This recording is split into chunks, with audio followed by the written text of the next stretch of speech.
Hello guys and welcome to a brand new video. Today I'm here with Eminence in Shadow episode number 17 reaction. Okay, the previous episode. well, a lot of things happened. First of all, Sid defeated the the opponents in the tournament by sneezing and cracking his neck. Under saw that and tries to imitate that, kind of making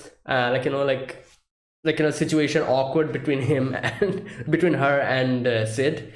Not only that, there were a few other things. For example, we also met Pervashat. Then we get to see in the end, Rose like running away from the people who were trying to get her, and the was that one the possession, yeah, the possession, it seems as if it's kind of increasing. So all those stuff happened, and let's see, I'm pretty sure Sid will some way get involved in that. How exactly, I'm not still sure, but let's see. Like, we're still in the tournament, and over there all that stuff is happening. So let us see, episode number 17. So yeah, I'll be putting the subtitles on the timer here. Think it to whichever is your preference, and let's get started. Right, here's the countdown. 3, 2, 1, go.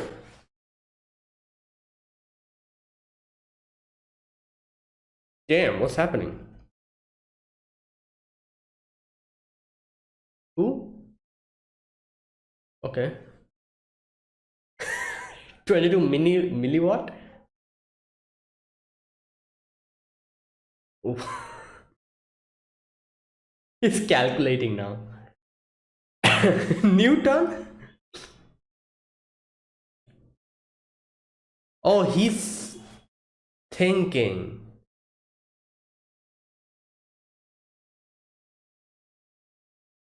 Oh, great.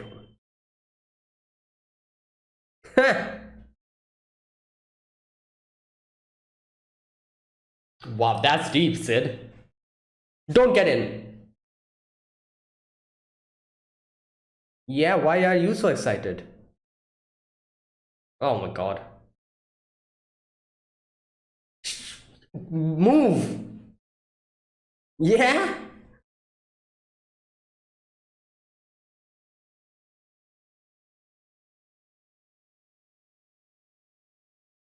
I love how I dodged it.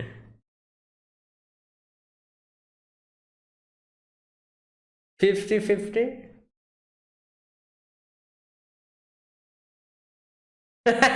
Yeah. Yeah, that's.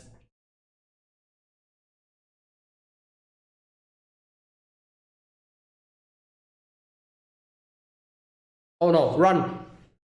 Claire is here.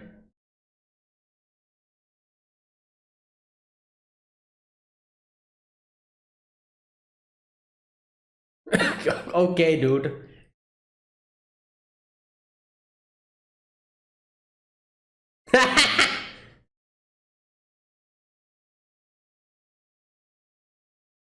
He's dragging him out.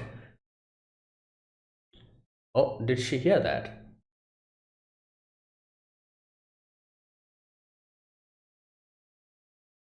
I love how this is a funny thing. We barely got to see Claire, like from the beginning of this season.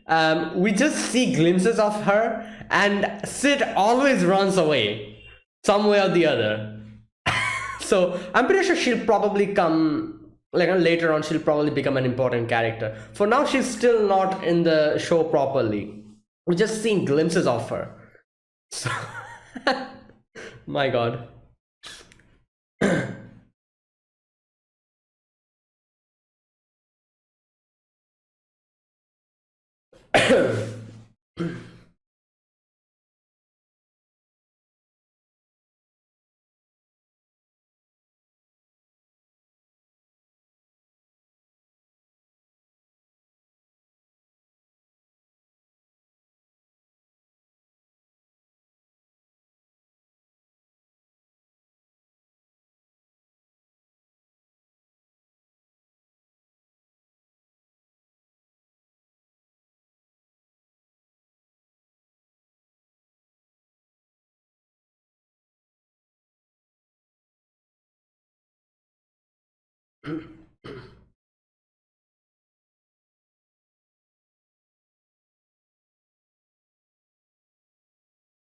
Okay.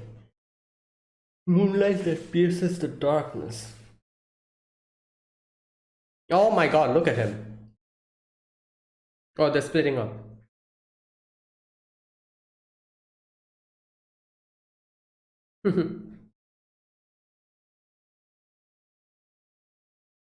Yeah, okay.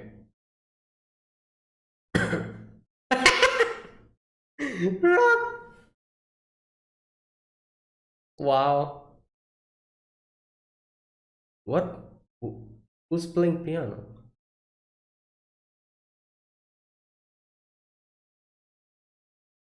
Ah. Yeah, true. Piano? Huh.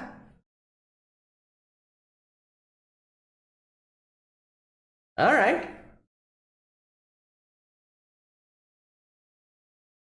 Oh.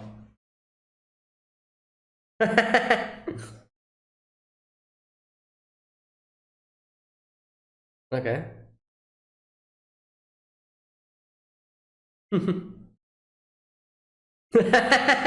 Okay.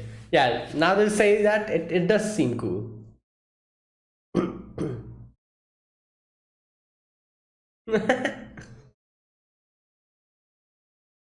All right.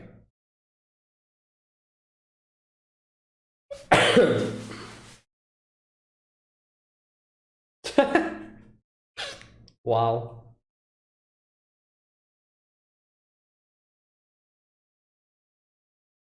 Moonlight Sonata. Hmm.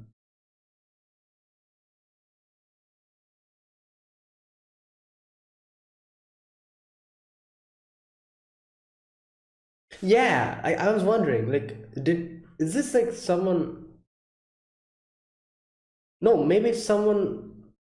No, who is this?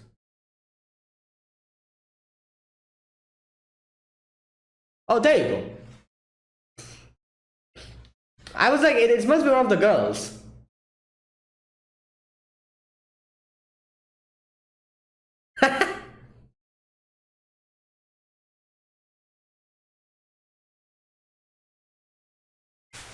Yeah.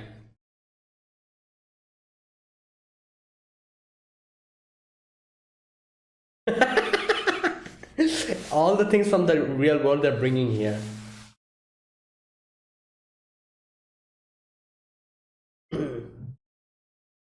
Hmm. Yeah.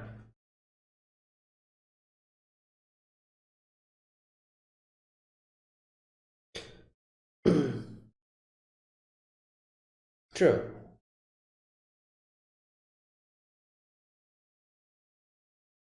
Wow. She'll be the Beethoven of this world.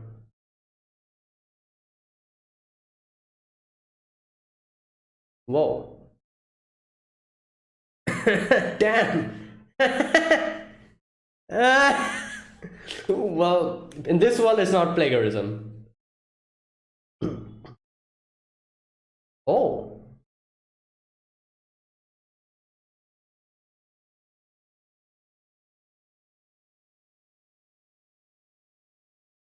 Hmm.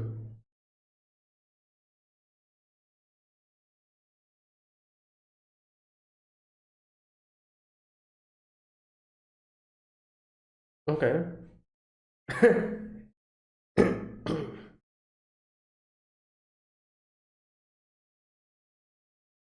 Hmm. Okay. Tunnels. There you go.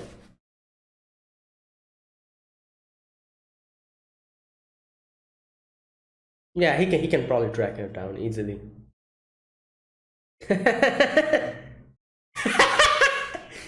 Yo. Oh boy.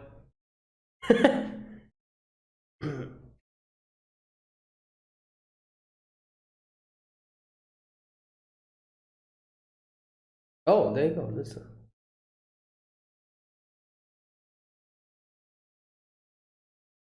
What? It's, oh my god.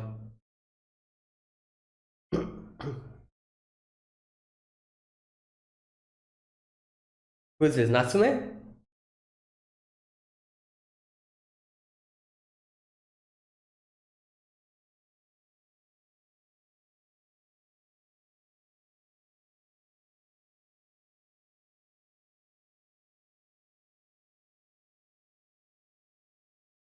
Hmm.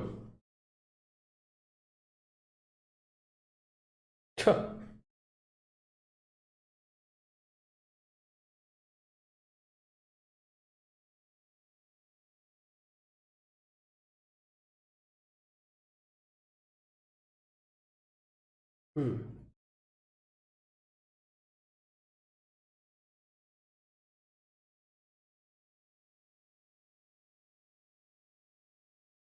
Yeah, like you almost slipped up. Beta.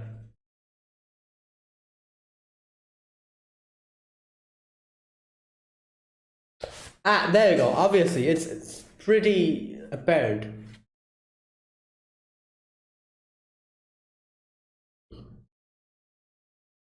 Sweet smell.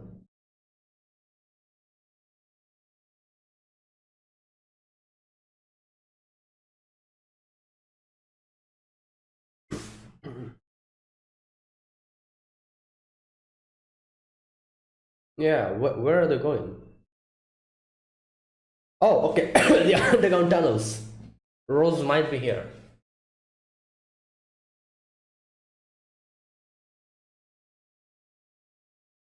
Okay.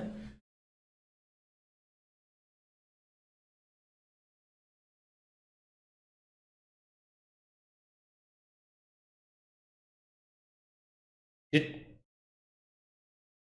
yeah, okay. Nice joke. Yeah.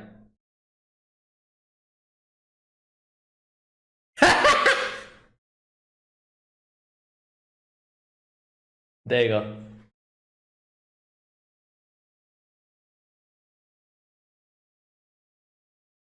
Probably not.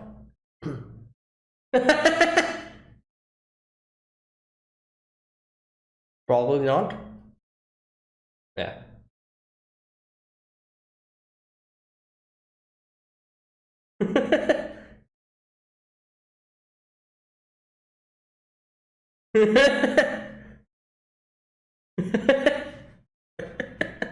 Good God. Oh, this is Rose, isn't it? My God.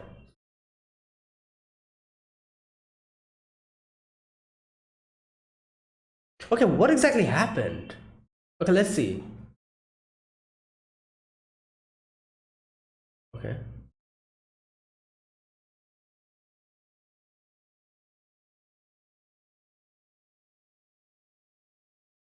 Okay, there you go. These two.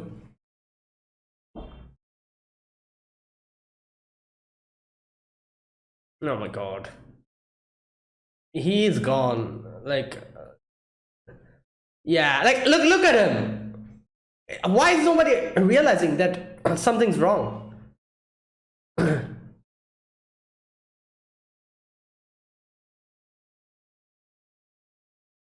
Oh my God.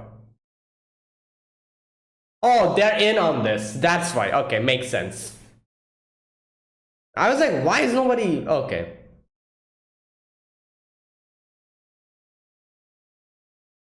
He anticipated this as well. So this is what happened.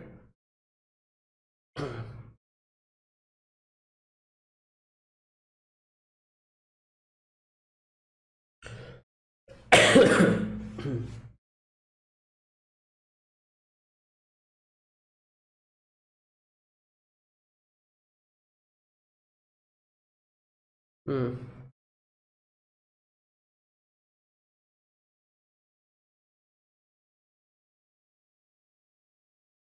Make you kill her. What? Guests of honor.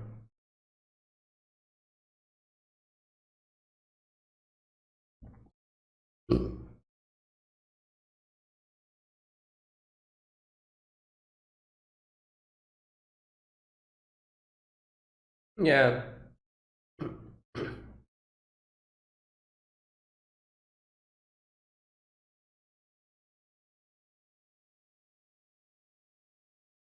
Damn.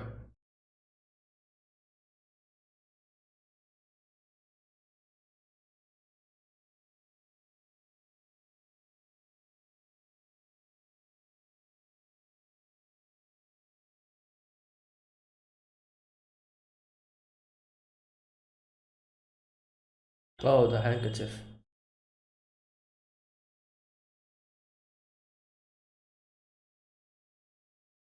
Okay, so I thought at that moment she knew what she was going to do, but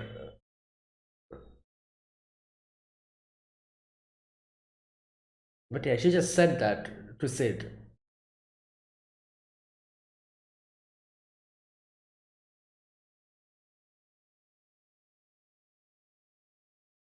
Yeah.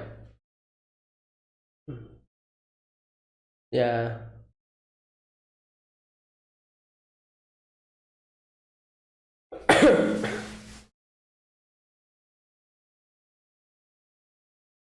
Oh, what? What's that? Hey, the piano.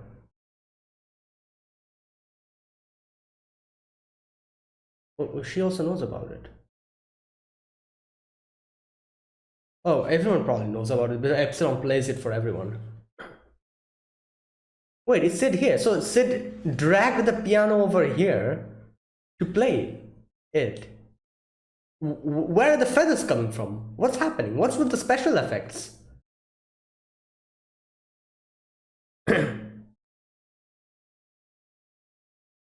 Okay. A lot of. He had to probably prepare all of this. Oh my god. Okay, here we go. Yeah, he is. Shadow.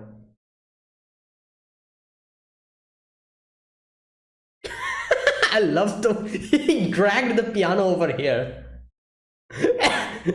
So the big question, like Rose should have here, why are you playing piano over here in the middle of nowhere with all these feathers around you?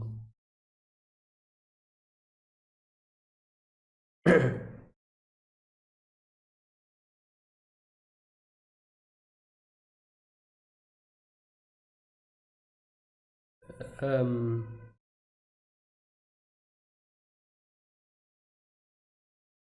yeah, he is the one who.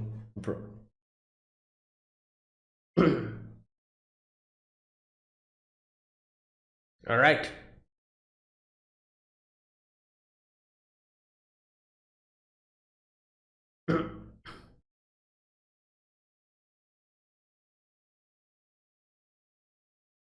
Would put down your sword and stuff.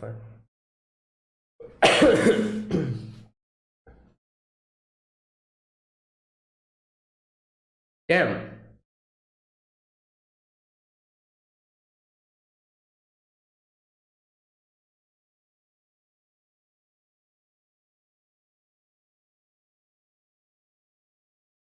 Yeah. Okay, what is that?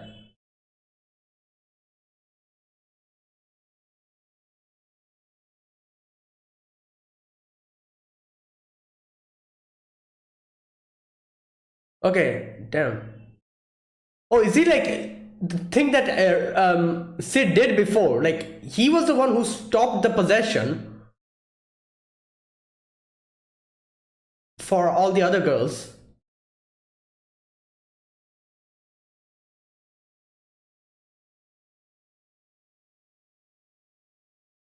One's way of being. Okay, who's gonna drag the piano back now?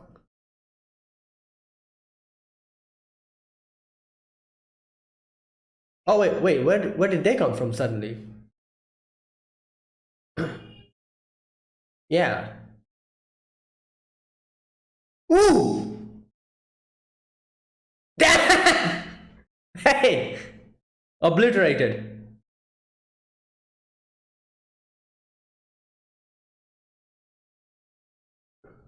Wow. Alright. Will they find her? Yeah, there you go.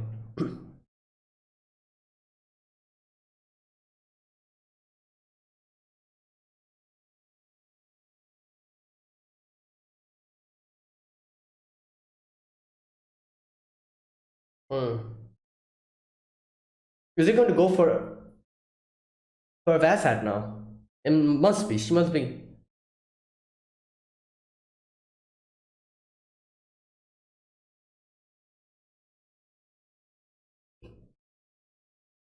Well, they're already here, so.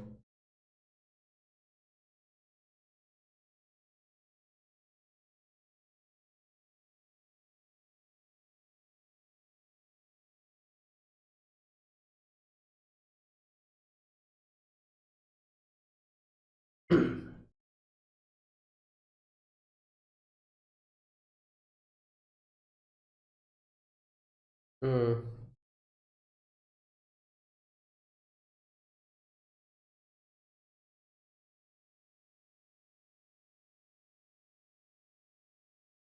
Oh, she's pissed.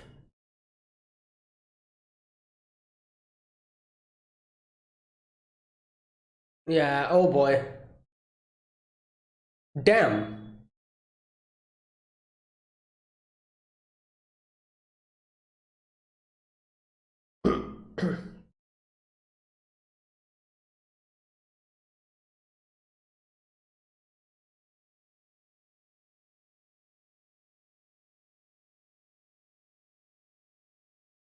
All right. Whoa.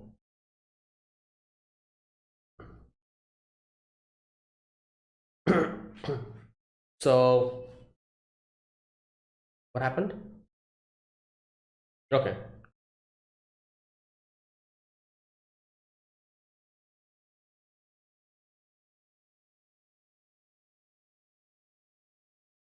Hmm.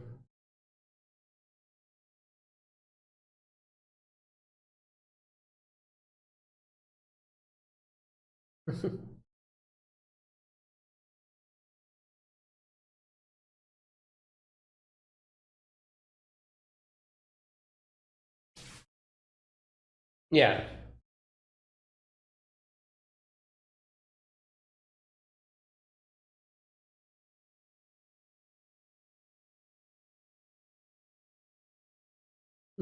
Yeah.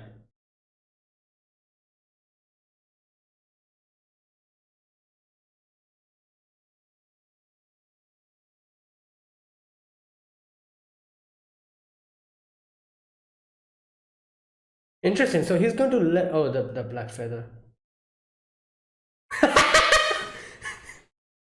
Good God. Okay, who's going to bring it back now, Shadow? Oh my God.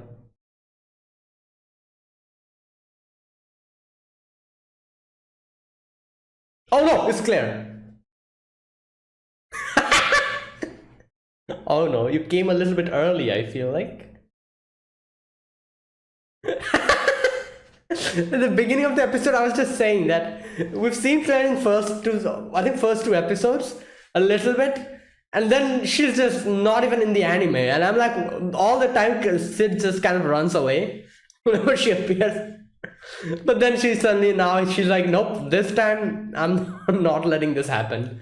She waited. She waited the whole day over there at the same place, probably just waiting for when Sid's going to come. Oh my God.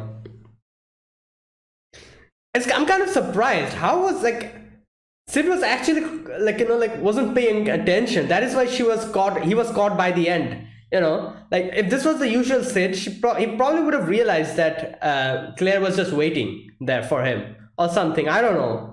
So he was kind of lowering his guard, I'm guessing, after playing a good piece and the piano and everything. He was probably pretty elated, happy. That is why he probably lowered his guard a little bit, and that's why Claire he didn't realize that Claire is already waiting for him over there.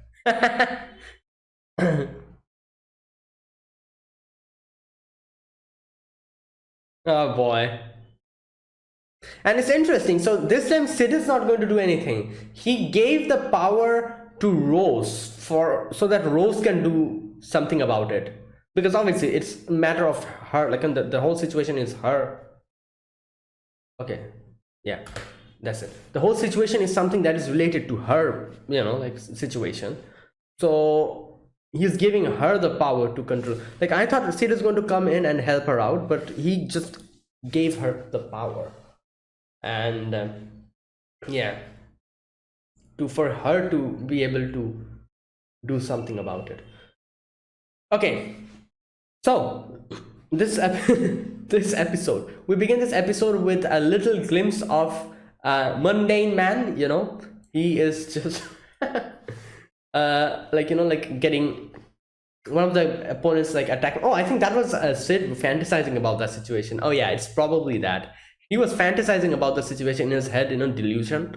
He was thinking like, oh, what I'm going to do when probably someone will attack me, and I'm going to get flung out to one of the rocks, and how am I going to retaliate? And he was probably thinking in his head like, oh, I'm going to say something like this, 3 yards, like he was like making these calculations of with a good comeback at that type of situation, what's he going to do? And while in his delusion mode, Skell comes in, and Skell is like, oh, open, I have a really good offer, and he opens the door, and this guy, he thinks that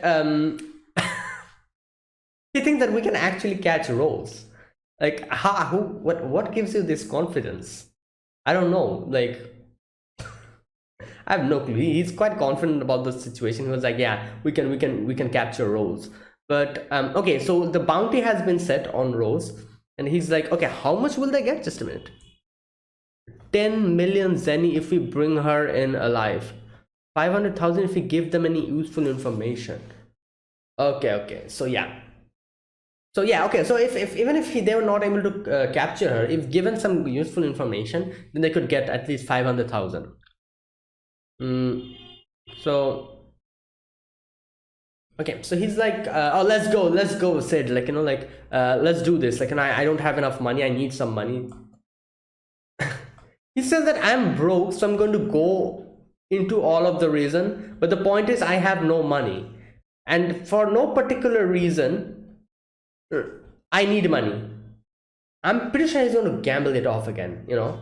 The thing that he's doing. He always like is screaming about funds and probably betting on the betting on all the those people, the opponents, and every time he's probably betting against mundane man, and that is why just losing all the money.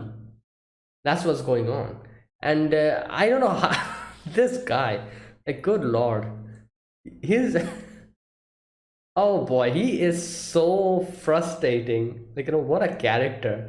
Like, usually, like these type of characters are usually comic relief characters. I don't really have much problem with comic relief characters, but this guy is like out of a different breed. Like this and Poe, like, they're comic relief character. Not only that, they're such shameless that they can actually put Sid under the bus.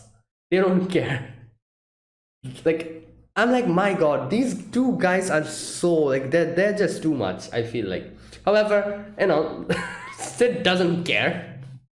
He doesn't really care about it. So yeah, like I've never really gotten this much, what can I say, frustration over like a comic relief character ever in any anime. Like, usually they kind of joke around and they're like the butt of the jokes and everything, always something like that. However, these guys, they're actually ready to put Sid under the bus. We've seen that before, previously they did that multiple times. So yeah, that's this what these guys are about. Anyways, so he's like just talking about all of that. Sid realizes Claire is coming. Every time whenever Claire comes, he just runs away. I don't understand why. Why does he not want to meet Claire? Like, this is one thing I genuinely don't understand. Like, he doesn't really care about anyone else. Like, everyone comes and like, tells, like, like talks to him and everything. Like, he's actually tolerating Skell and Poe in front of him. Why not his sister? I don't really understand the reason. Like, what? Like, obviously, like he did get.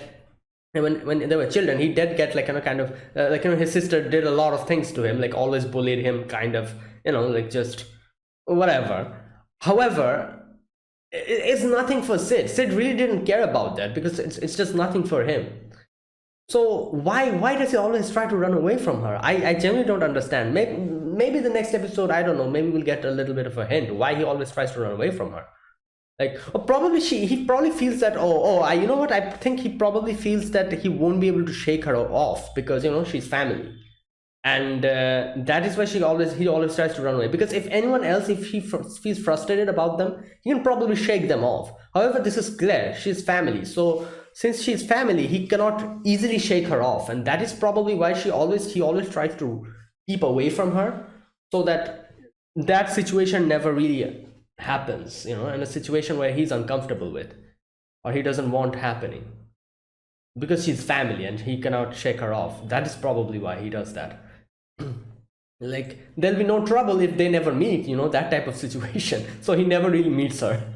And Claire every time just comes and just misses him completely, and he just runs away. So similar things happens here. Like, he sees Claire and he just goes inside, takes out, like, you know, like a few of his dress, grabs Kel, and comes out, and he's like, all right, you know what, fine, let's go and try to find Rose.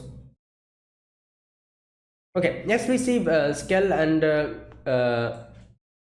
Sid. Both are like trying to find Rose. They've split up, and Sid is kind of like, you know, moving and kind of like, you know, like trying to find out, get some clues where Rose is, and he hears someone playing the piano, Moonlight Sonata, and he starts talking about his past, how he used to play piano because his family used to, you know, because of his education, his family used to tell him to do that, and he at first he didn't really like it because he wanted to do more shadow of Eminence and shadow stuff. However, little by little, he realized that he realized how cool it is, you know, in a very cool situation, when Eminence in shadow type of situation, you know, he'll be just there, you know, with the piano, just playing the piano underneath the moon. Underneath the moonlight, just playing Moonlight Sonata, and you know, that type of thing. He's like, yeah, that's pretty cool. So he started, you know, like liking piano more and more, and Beethoven's Piano Sonata number 14, the Moonlight Sonata, he loved that particularly. So yeah, now he's thinking like, wait a minute, so who is playing this?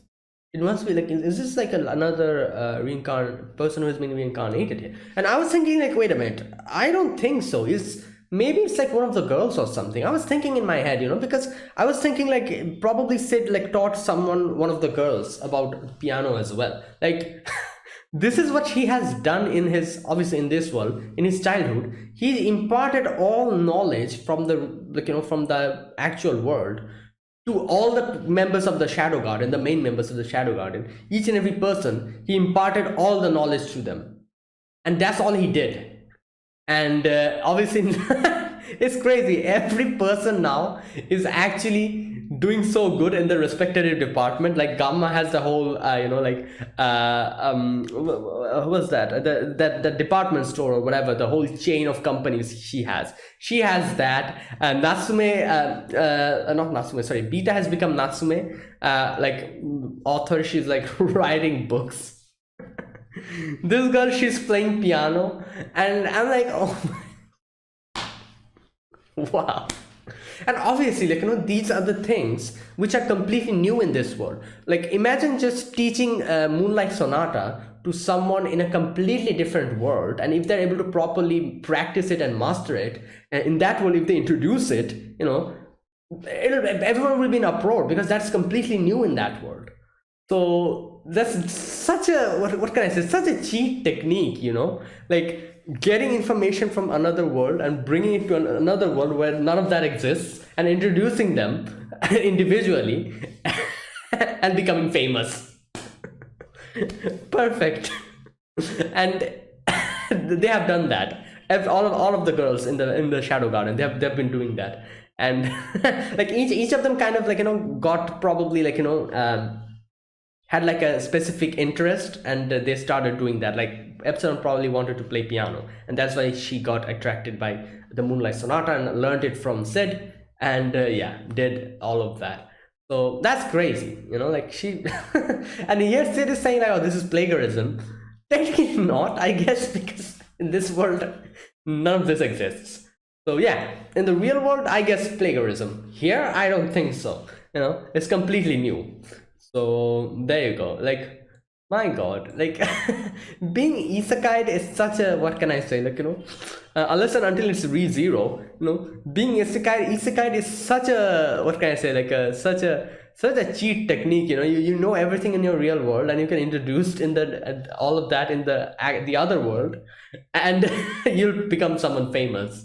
Like, that's just crazy. And yeah, but either ways, Sid is like, kind of like, oh, who is this? Is this like another person who's got near reincarnated? Reaches the venue and sees it's Epsilon playing, and Sid is like, what? And he's like, oh yeah, I did teach her about this. And Epsilon is very happy, Sid has come. And obviously the fluttery summer dress that she's wearing is from slime, made of slime, obviously. And oh my God. uh and then we see, like, her concluding the event, and Sid is talking to her.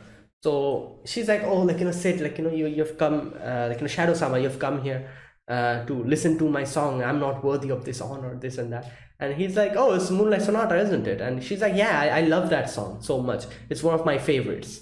And obviously, Sid is, it's also Sid is one of Sid's favorite. So like he says, obviously everyone will feel happy when someone praises something that someone else like. For example, anything, any type of hobby or whatever. If someone says like, oh, I really love this, the person who likes that will also get kind of, like, happy about it. So he's like, oh, you know what, this kind of sounds nice.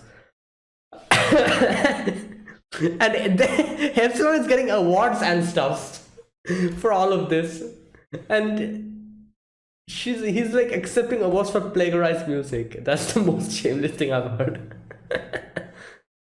Okay, and she says the Oriana Kingdom, the kingdom of art and the culture, has invited me to visit as an up and coming composer. My God. As I'm you're aware, there is a lot of profitable work to be done in the Oriana Kingdom right now. Yeah. Kingdom of art and culture.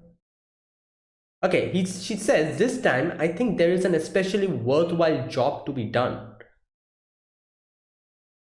I shall perform my duty and my music in a way worthy of the sublime masterpieces you have bestowed upon me, my lord. My God.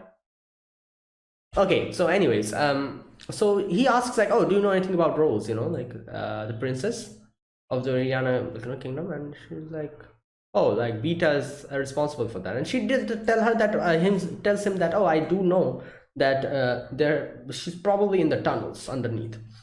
And she was going to call Beta, but he's like, no need, like I can find it out myself. And I love how Sid in the end, he's like, oh, your figure is as lovely as ever today, Epsilon. And she's just so elated. She's like, oh, you're so kind, humble. Epsilon is nowhere near. And Sid is like, yeah, like, you know what, she did kind of praise Moonlight Sonata, which I find pretty flattering. And that's why I thought I should do that, make her happy as well. And he just looked at the piano and he's like, wait a minute, I can actually use it. And I knew as soon as he saw the piano and smiled like that, I knew what he was going to do. He was going to drag it there in the battlefield. And oh God. Now next we get to see Alexia and Natsume, there's Beta. Both are in the tunnels, and they're talking about the whole situation. And she's talking about how her dad, Alexia's dad, doesn't want anyone to, like, just mess up the situation. That's why he's keeping everything just completely neutral, keeping the status quo, and not messing with anything. And then she also brings up the fact that the kingdom of the Oriana kingdom seemed pretty vacant. His whole mouth was open, like, drooling and everything. And Beta kind of realizes that. Beta's like, oh, so something is going on over there. And so yeah. Now here's the thing. I don't understand one thing. Why did Iris not bring that up? like I saw that like over in the Ariana kingdom, no one brought the fact up that the king looks like this, because they were all in on this, you know. Probably Assad had bought all of them or something. They were working for him. That's why they did not say anything. What about Iris? Why did she not comment about that? She did realize something is wrong with the king. Probably because she did not want. Oh, okay, I realize why now. Because of, yeah, because of their dad, Alexia and Iris's dad. Like he probably said, don't try to like rile anything up, you know, just keep everything normal, keep the status quo. That's probably why. And like when Perv Assad also said, not Perv Assad, but the king also said, like, this is our kingdom's matter, leave it to us, don't try to bother or butt in into this. He clearly said that. So that is probably why she wasn't able to do anything. Okay, that's why. I was wondering, why was Iris keeping quiet about it? But this is probably why. And okay, so here Beta asks the question, why are we here? And she kind of jokes. She's like, oh, I'm here to bury you, in the in the tunnels. And then she's like, I'm joking, obviously. And then she tells like, oh, Rose might be here. And Beta's like, wait a minute, so you just decided to bring me in on this, like without even asking, or telling me that this is the situation. You just dragged me in here. I love how Alexia's like, yeah, sure, you can go home now. You know, like, if you don't want to go further, then yeah, sure, why not? Now, obviously, Beta has been given the duty of looking after Alexia. So she's like, okay, fine, I'm going. And she's like, babysitting, this is a tough job. Okay, now we get to see Rose after that. Rose has been battered, bleeding and everything, and the possession is kind of spreading. And we get the little back, like a little recollection of what exactly happened there. We see Rose was there ready, and Perv Assad and the king comes in. And when he looks at the king, immediately she realizes the king, something is going on, and looks at Perv Assad, and Perv Assad deliberately was smiling like that, to make her riled up enough so that she comes and attacks him. And that's when they can blame her and say that, oh, she's gone mad. That was his plan, and that's why he did that exactly. That's why he was smiling like that. And immediately, she lost all control. She saw all the other, the guards were also in on this laughing. So she just went and attacked, Perv Assad. And I love this scene where he gets sliced and he's like smiling like this, haha, just and then immediately he says like, oh, Rose has gone mad, capture her, everyone. And there you go, that's what happened.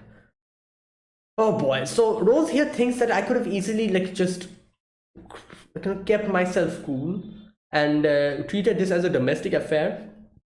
And within the Oriana kingdom, there was no needed and there was no need for me to involve all the other nations into this. We could have stopped the problem from spreading to other nations. There you go, like the Midgar kingdom. So she's regretting it. She's like, should I have just kept my cool over there? And me going crazy over there, was it something that I shouldn't have done? Okay, so here we get to see before, when Rose was running away, Perv Assad said, turn yourself in before the Bushing Festival ends, otherwise I'll make your father kill one of the other guests of honor. Guests of honor. Wait, who is a guest? Probably from one of the kingdoms, yeah. So he threatened her like this, and obviously this is the thing. She her whole country, country is going to go down like this if Perv Assad continues doing stuff like this. So this is also well within her interest, is that nothing happens like this. Otherwise their reputation will plummet.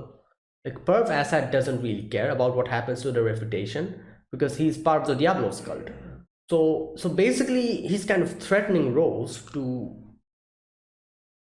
do this, which is going to worsen the reputation of the kingdom, and blackmailing her like that, and saying that, oh, if you don't want that, give yourself in. either way he wins. If Rose doesn't turn herself in, he's going to just do that and make the whole thing more worse. And if Rose turns herself in, then now that's all well and good. Like that type of situation. Like, my god. Anyway, so Rose, and now we are here. Rose, we see that Rose is like bleeding, and he's like, oh, killing Perf Assad won't change anything. Like, someone else will take his place. He's part of the Diablos cult. And she's like, she's also thinking like, I'm also hurting the knights of my kingdom, pointlessly making the problem worse. And she's blaming herself, and she's like, should I turn myself in? And she remembers Sid, and how Sid said that when she said that, oh, will you believe me, whatever happens, and he said yes. So here's the thing, at that moment when she said that in that episode, I thought that she knew this was going to happen. That's why she said that to Sid. No, she had no clue this was going to happen. She just said it normally, and now obviously something like this is happening. And okay, so she's like completely given up, and she's thinking like, oh, I could have, like, I wish I could eliminate Perf and his ilk and get my father back, then I'd marry you and live happily ever after. I love the fact that she's still including the whole marriage thing into this. Even in a situation like this, she's like, oh, we'll get married. Oh boy. Anyways, but yeah, that is her vision of a happy ending, like marrying Sid. So that's why she's like, like thinking of that. So while she was thinking of all of that, suddenly she starts, oh, her possession starts getting more worse. So now she hears this sound, the Moonlight Sonata. The feather falls out. I don't understand where the hell did Sid get so many feathers. What happened?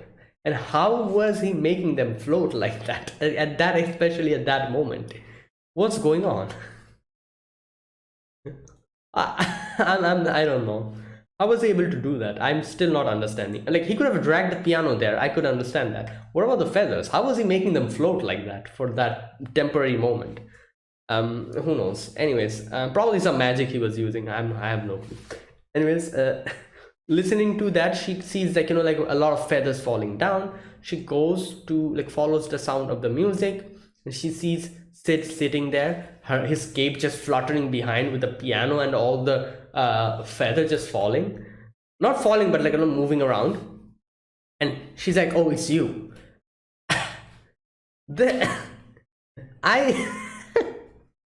I'm like, Rose, are you seeing what's happening here? Don't you have any questions?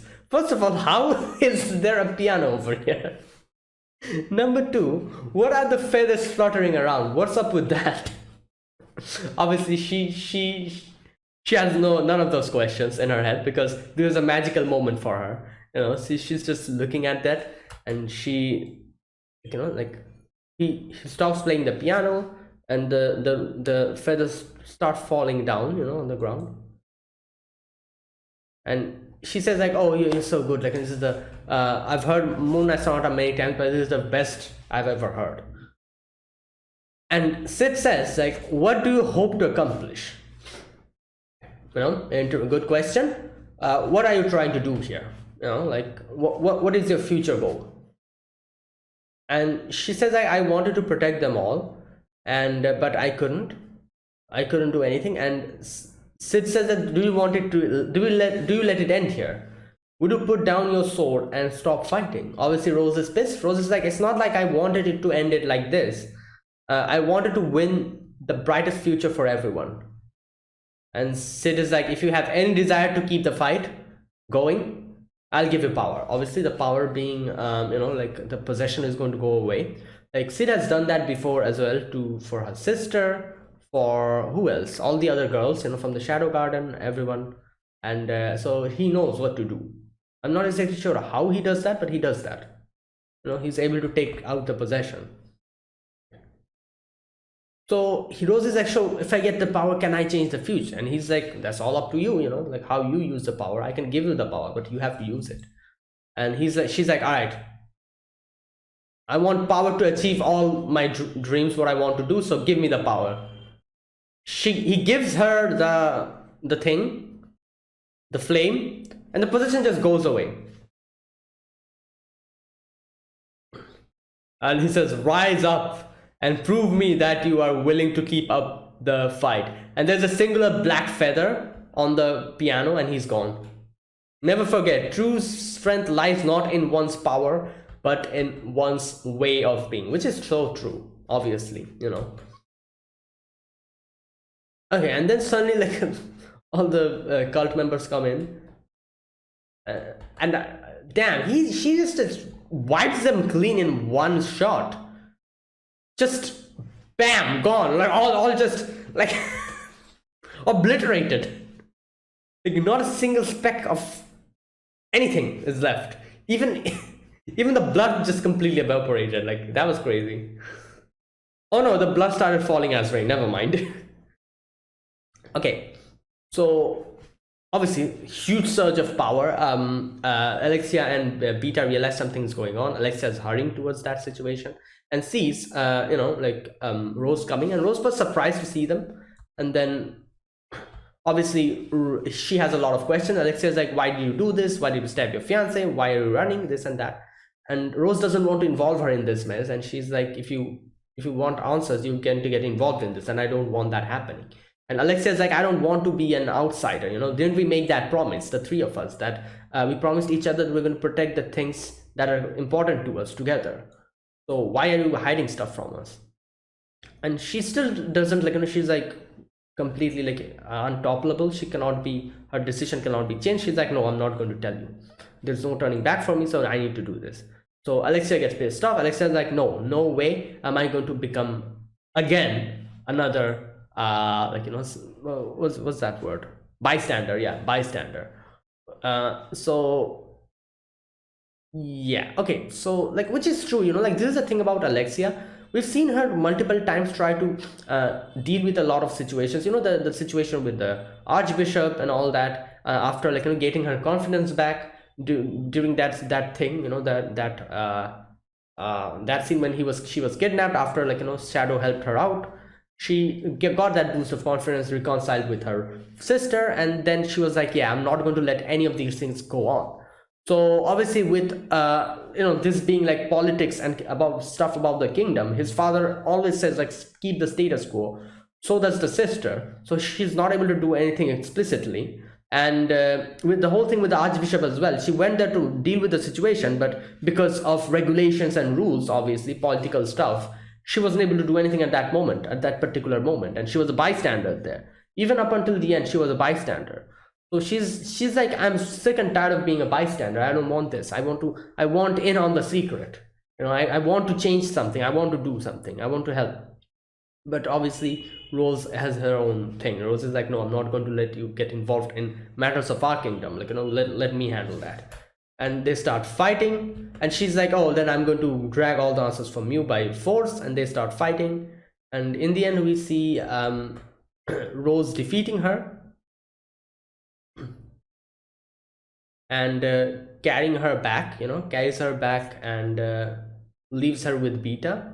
And she's like, I leave her to you. And Beta says, I won't stop you, I won't try to stop you, I don't have the right to stop you. And then she says, but I'm a little surprised. I suppose even fools try in their own foolish way to find what's happening. Okay, we each have different nationalities, different affiliations, different creeds, but maybe the ideals we strive for are all the same. And then she says, okay, it's possible the alliance wasn't a bad deal after all.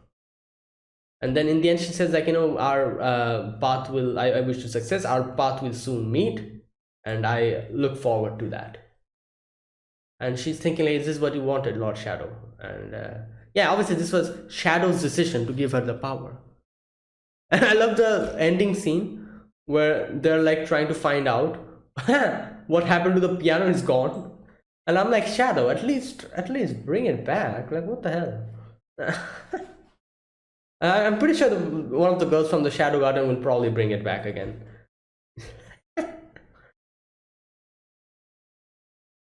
Okay, so he's back, just very happy, just very elated. He's like, yeah, like, you know, like, I did something that was really cool. And he's kind of lowered his guard. Claire is just waiting behind the door like this, like, smiling at him. Just, Sid is like, oh, like, hello there, dear sister. And that's where it ended. Good God, I'm interested in how this is going to go. Next episode, what is Claire going to do now? Good God. And obviously, Rose is. I'm not exactly sure what Rose is going to do. I don't think she's going to just abruptly go and just kill Perv Assad. I have no clue what she's going to do. Let's see. Because everything is like against her now. Like everyone is trying to. Like, she has bounties and everything on her head. So killing Perv Assad, like she said, is not going to help. Someone else will just take the his place, position, and Rose will still be a wanted person. So what is she going to do to salvage the situation? I have no clue. Let's see. Let's wait, and we can see that this time I'm not exactly sure, but I feel like Sid is not going to help directly.